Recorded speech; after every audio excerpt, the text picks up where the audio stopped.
Speaking on mentors, I'll re-ask the question. I found that sometimes it can be difficult to find the right mentor for a specific situation or a specific time in life. And maybe someone that you thought was a good mentor ends up not being such a good mentor. So what advice would you give a student, maybe one of your students or someone like myself, in terms of finding the right people to mentor you along the way? Yeah, I think the first thing is keep your eyes and ears open, because you're going to be exposed to people that might be good candidates, and most people I find are flattered to be asked. And I've had executives or students ask me, "Hey, would you mentor me?" Actually, Jackie Reed, who is the CEO of TS Restaurants, yep. Del Mar and Dukes, she was in an exec MBA program at San Diego State, and I was a guest lecturer one day. And it was a very interactive session, and she and I had a couple of exchanges. And then she sent me an email and said, "Could we have coffee?" We went out for coffee, and she said, "Would you consider mentoring me? Because I have a feeling I'm the next CEO of this company." So we began having lunches regularly, and that was how the mentoring process worked. And that's got to be 7 or 8 years ago. I'm on her advisory board now, so it happens a little more constantly. But in a situation like that, she saw me in a guest lecture and heard the experience that she thought was probably appropriate then.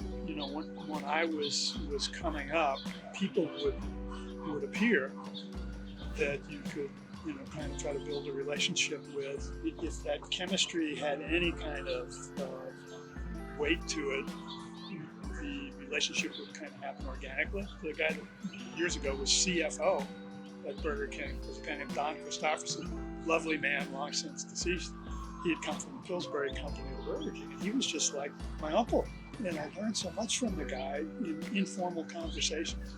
Where I'd stop in his office and he'd come walking by mine. So I think you take it where you can find it. I was looking for a psychologist some years ago because I felt like I had an anger problem. And I went through 2 very nice people who weren't right for me, and then found the best guy in the world on the 3rd try.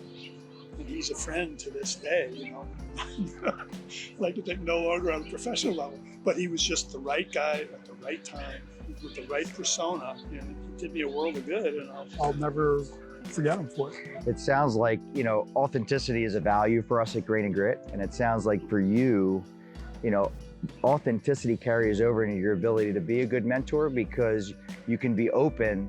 And I think oftentimes, when I'm talking to people that I'm trying to obtain knowledge from, it's what mistakes did you make? What things happened to you that I don't want to have happen to us? Yeah.